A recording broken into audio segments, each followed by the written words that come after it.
บายดีทุกๆคนมื้อนี้ผู้ขาซีมาแนะนำให้รู้จักกับเครือกล้วยเห็นเด้อพี่น้องเด้อเครือกล้วยขี้เห็นเครือกล้วยเห็นหรือเครือมักรอบลีบบ่แม่นใบอันนั้นได้พี่น้องบ่แม่นใบตีนต่างบ่แม่นเครือตีนต่างเด้อแล้วก็บ่แม่นเครือมักผีพวนใบสีๆนุ่มๆมึนๆทางหน้าทางหลังสีแข็งๆคล้ายๆกับเครือตีนต่างคล้ายๆกับเครือผีพวนแต่ว่าเป็นหมากเหลืองน้อยๆส่ำปลายก้อยเฮานี่ล่ะ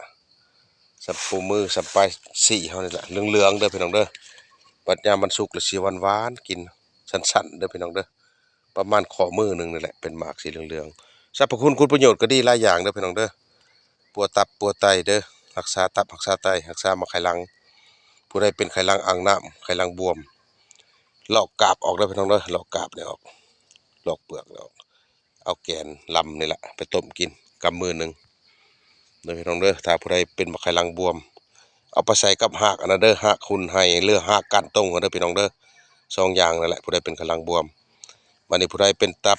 ประหยัดตับตาไซหั่นนะพี่น้องตับตาไซสิเป็นต้นโตดำหมึกเข้าไปหั่นนะแต่ว่าตาบ่เหลืองมือบ่เหลืองเด้ตับชนิดนะเอานี่แหละไปต้มกินลอกเปลือกออกลอกกาบออกเด้อต้มใส่กันกับต้นนอนนาย